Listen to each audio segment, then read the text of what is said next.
नमस्कार दोस्तों, जय श्री महाकाल, जय बाबा भोलेनाथ। मित्रों, आप सभी का हमारे आज के सबसे खास और सबसे महत्वपूर्ण वीडियो में तो कुंभ राशि वालों बेटा, आज हम बात करेंगे मनुष्य की बर्बादी के कारण। जी हाँ दोस्तों, आप बिल्कुल सही सुन रहे हैं। दोस्तों, आज आपको पता चल जाएगा कि आप किस चीज के लिए परेशान हैं और आपको कब इन परेशानियों से छुटकारा मिलेगा।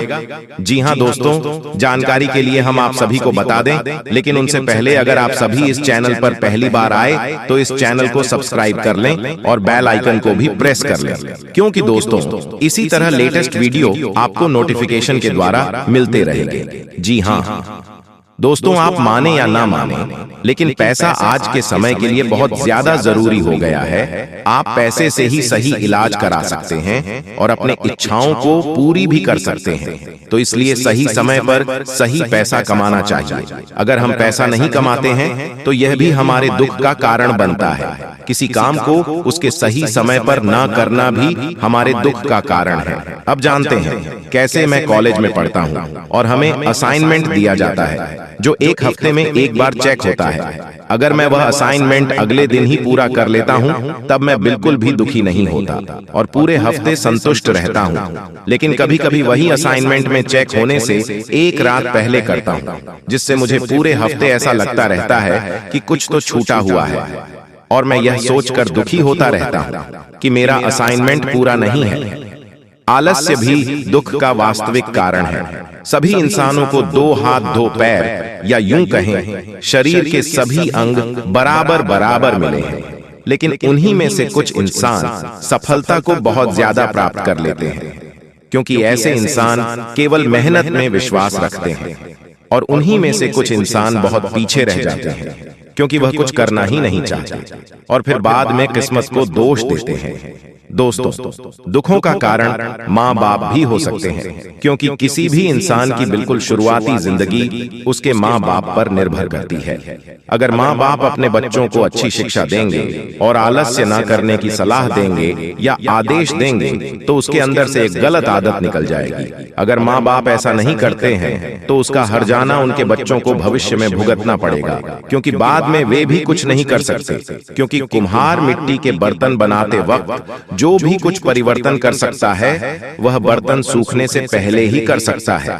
जी हाँ दोस्तों, मनुष्य में किसी भी चीज से संतुष्ट नहीं होता, वही मनुष्य के दुखों का कारण है। मनुष्य की जरूरत रोटी कपड़ा और मकान पाने के लोए मेहनत करता। जब उसके पास खाने के लिए पर्याप्त खाना, रहने के लिए घर, पहनने के लिए कपड़े मिल जाते हैं तो उसे बद्धा घर, महंगे कपड़े की लालसा हो जाती है और वो उसकी पाने की दौड़ में अपने के सुखों को छोड़ देच लग जाता और पाने की चाह में दूसरों के पास गाढ़ी देख उसे लगता है मेरे पास भी गाढ़ी होनी चाहिए, उसके पास छोटी गाढ़ी, हाँ मुझे बड़ी गाढ़ी चाहिए। दूसरों को देखकर उनसे बराबरी या उनसे आगे बढ़ने की होद्दा मनुष्यों के दुखों का कारण है। दूसरों के साथ बराबरी करने या उनसे आगे भद्दन के होदाच में मनुष्य अपने आज के परिजनों के साथ मिलने वाले सुखों को छोड़ डाच कर विदेशों में चले जाते हैं और जुट जाते हैं और पाने की होदास में मरते समय तक मनुष्य की संतुष्टि खत्म नहीं होती और ऐसे ही वो मर जाते हैं। दोस्तों, उपाय यही है कि अपनी ख्वाहिश पर काबू रखें, दूसरों के सुखों के न देखकर अपने परिवार के सुखों का ध्यान रखें। आपके माँ बाप और आपको बच्चों को आपका प्यार और साथ चाहिए, न कि पैसों का भंडार। दोस्तों, हर व्यक्ति के जीवन में एक बार ऐसा समय आता है जब उसे हर जगह से निराशा ही निराशा मिलती है, लेकिन कहते हैं ना कि हमेशा समय एक जैसा नहीं होता और जिनका बुरा समय आता है उनका अच्छा समय भी जरूर आता है। आइए जानते हैं कि अच्छा वक्त आने से पहले हमें क्या संकेत मिलते हैं। हर व्यक्ति के जीवन में उतार चढ़ाव आते रहते हैं। ये सब समय चक्र के कारण होता है। समय से बलवान कुछ भी नहीं होता है। आपने अपने जीवन में व्यक्ति को राजा से रंक और रंक से राजा बनते हुए भी देखा होगा।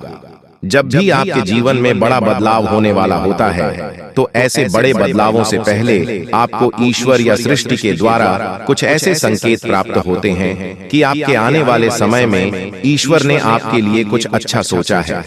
आइए जानते हैं उन खास संकेतों के बारे में जो भगवान अच्छा समय आने से पहले देते हैं। जी हाँ दोस्तों, अच्छे दिन इंसान के अच्छे दिन उनके सोच पर निर्भर करते हैं। जब इंसान छोटी छोटी खुशियों में खुश होना चाहिए सीख जाए, तब उनके अच्छे दिन आ सकते हैं। या इंसान जब अपनी तरह दूसरों की भावनाओं को भी समझने लगता है, जब कोई अपने माँ बाप के निस्वार्थ प्रेम को समझे, या जब कोई एक रोटी की कीमत समझता है। अच्छे और बुरे दिन हमारी छोटी सी जिंदगी का महत्वपूर्ण भाग है। हमारे बुरे दिन भी हमें जिंदगी का ऐसा सबक सिखाती हैं कि हमारे अच्छे दिन आ जाते हैं। ये अच्छे दिन हैं क्या? किसी के लिए पैसा, किसी के लिए प्यार, किसी के लिए शांति, और क्या क्या है ये अच्छे दिन पता नहीं। पैसों के अच्छे दिन चाहिए तो मेहनत करना सीखे, प्यार के अच्छे दिन चाहिए तो प्यार बांटना सीखे, खुशियों के अच्छे दिन चाहिए तो खुश रहना सीखे और दूसरों को खुश करना सीखे। हमारे अच्छे दिन किसी के हाथों नहीं होती, ना ही मोदी जी के इंसान को अपने हक के लिए लड़ना आना चाहिए। हाँ, कभी परिस्थितियां हमारे सोच समझ से बिल्कुल विपरीत होती हैं। ऐसे समय में हिम्मत के साथ सूझबूझ से काम लें।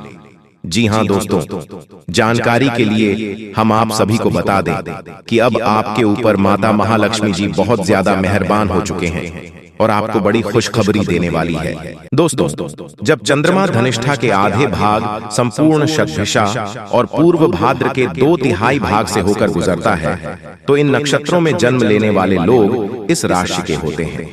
इस राशि एक विशिष्ट प्रतीक, मानवता की सच्ची भावना को दर्शाता है। वैदिक ज्योतिष के अनुसार इस राशि को खोजकर्ताओं, अन्वेषकों, साहसी और दूरदर्शी के चिन्ह के रूप में जाना जाता है। ये राशि में जन्मा व्यक्ति आधुनिक और स्वतंत्रता प्रेमी होता है। स्वभाव से नेक दिल और हंसमुख, उनमें सामाजिक आकर्षण की भरमार होती है। दोस्तों, यह राशि बुद्धि, सहजता और स्वतंत्रता का प्रतीक है।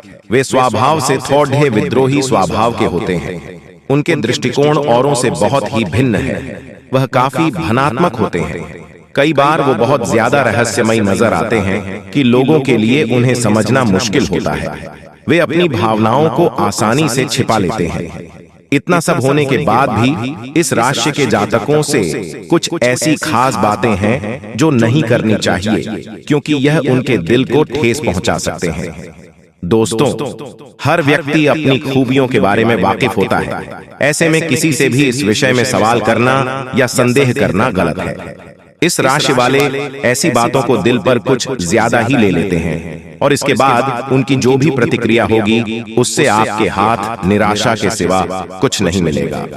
दोस्तों, अगर आप पैसों से तंग आ चुके हैं तो आप आज से ही बचत शुरू कर दीजिए। जीवन में कमाना, बचाना जरूरी है, लेकिन अपनी बचत पर सबसे अधिक रिटर्न कमाना अमीर बनने की बुनियादी शर्त है। दोस्तों, अक्सर ज्यादातर लोगों का सपना अमीर बनना होता है। लोग जल्दी से जल्दी करोड़पति बनना चाहते हैं, लेकिन सभी सफल नहीं होते। कुछ ही लोग होते हैं जो अपने सपने को पूरा कर पाते हैं। लोग चाहते हैं कि उनके पास सुंदर घर, शक्तिशाली कार और शानदार छुट्टियां खरीदने के लिए पर्याप्त धन हो, लेकिन बहुत से लोग नहीं जानते कि अमीर होने का वास्तव में क्या मतलब है और इसके लिए क्या आवश्यक है। अमीर और गरीब के बीच अंतर सिर्फ एक सोच और दूसरा जोखिम का है। अमीर आदमी जोखिम लेकर निवेश करता है, वह बाजार में एक नया दृष्टिकोण पेश करता है। जी हाँ दोस्तों, जानकारी के लिए हम आप सभी को बता दें कि अमीर कौन नहीं बनना चाहता। रात दिन सोते जागते हर व्यक्ति के मन में यह ख्याल जरूर आता होगा कि वह करोड़पति क्यों नहीं है। वह भी उतनी ही तो मेहनत करता है जितना दूसरा व्यक्ति, बावजूद इसके वह हमेशा पैसे की तंगी से जूझता रहता है। जी हाँ, और यहाँ एक बात ध्यान देने वाली है कि हम जिससे अपनी तुलना कर रहे हैं, क्या हमने कभी उसका मूल्यांकन किया है? क्या आप भी उस व्यक्ति की तरह सोचते हैं और उसकी तरह जोखिम उठाने को तैयार हैं? अगर ऐसा है तो आप भी जल्द से जल्द अमीर बन सकते हैं, लेकिन आपको इसके लिए इन 5 तरीकों को अपनाना होगा। जी हाँ दोस्तों, नंबर 1, आप अपने आसपास के लोगों का मूल्यांकन करेंगे तो पाएंगे कि जितने भी सफल लोग हैं वे खुद में सुधार करना कभी बंद नहीं करते। सुधार के लिए वे समय, पैसा, ऊर्जा का निवेश करते हैं। अगर आप भी सफल और अमीर बनना चाहते हैं तो आपको भी खुद पर निवेश करना पड़ेगा और सुधार करते रहना पड़ेगा। नंबर 2, अमीर बनने के लिए सबसे जरूरी है कि आप छोटे छोटे लक्ष्य बनाएं। अगर आपने एक दिन में 100 या 1000 रुपए कमाने का लक्ष्य बना लिया है तो इस लक्ष्य को किसी भी हाल में पूरा करिए। 100 या 1000 रुपए के ऊपर आपको जितना भी मिलता है उसे आप निवेश कर दें। बाकी आपने अपने निर्धारित लक्ष्य के तहत जो भी कमाया था उसकी आप सेविंग कर सकते हैं। 3, आपका एक गलत निवेश आपकी बड़ी बचत को खत्म कर सकता है, इसलिए आप जो भी निवेश करने जा रहे हों उसके बारे में तसल्ली कर दें। विशेषज्ञों से राय मशवरा जरूर करें जिससे आपके निवेश का आपको बेहतर रिटर्न मिल सके। 4, दोस्तों, अगर आप अमीर बनने की राह में सबसे बड़ी समस्या आती है आपका खर्चा। अगर आप जेब से ज्यादा खर्चा करते हैं तो आप अमीर नहीं बन सकते। ज्यादातर अमीर आदमी अपने खर्चे को सीमित करते हैं और पैसे को बचाकर उसे निवेश करते हैं। इसके लिए आपको अपने खर्च का प्रतिदिन का हिसाब रखना होगा। इसके लिए आप मोबाइल फोन, एक्सेल सीट का सहारा ले सकते हैं। नंबर 5, अमीर बनने के लिए आपको बचत करना सीखना होगा। आपको यह निर्धारित करना होगा कि आप किन तरीकों से बचत कर सकते हैं। ज्यादा से ज्यादा बचाने की कोशिश करें और अपने बैंक खातों में इसे जमा कर दें। यहाँ एक और चीज है कि आम एक नियमित अंतराल के बाद अपनी बचत को 1% बढ़ाते रहें। जी हाँ दोस्तों, अगर आप इन संकेतों को अच्छी तरह से समझ लेंगे तो आपको कोई माई लाल रोक नहीं सकता और आपको करोड़पति बनने से कोई नहीं रोक पाएगा। जी हाँ दोस्तों, लोगों का काम ही होता ही दूसरों के कामों टांग अड़ना, लेकिन दोस्तों आपको इन लोगों से संभल कर रहना चाहिए। दोस्तों, आपकी ओर से समर्पित दिल और बहादुरी का जज्बा आपके जीवन साथी को खुशी दे सकता है। आपकी कोई पुरानी बीमारी आज आपको परेशान कर सकती है जिसकी वजह से आपको हॉस्पिटल भी जाना पड़ सकता है और आपका काफी धन भी खर्च हो सकता है। एक पारिवारिक आयोजन में आप सभी के ध्यान का केंद्र होंगे। आज रोमांस आपके दिलो दिमाग पर छाया रहेगा। दफ्तर में जिसके साथ आपकी सबसे कम बनती है उससे अच्छी बातचीत हो सकती है। लोगों के साथ बात करने में आज आप अपना बहुमूल्य समय बर्बाद कर सकते हैं। आपको ऐसा करने से बचना चाहिए। अपने साथी पर किया गया संदेह एक बड़ी लड़ाई का रूप ले सकता है। जी हाँ, आज का संपूर्ण दिन शुभ फलदायी होगा, ऐसा गणेश जी कहते हैं। क्रोध और वाणी पर आज संयम रखिएगा। परिवारजनों के साथ वाद विवाद में न पड़िएगा। मध्याह्न के बाद स्वजनों तथा मित्रों के साथ आपका समय बहुत आनंद पूर्वक बीतेगा। जी हाँ, विदेश से समाचार मिलेंगे। दोस्तों, आज आपके कंधों पर बहुत ज्यादा जिम्मेदारी हो सकती है। जी हाँ।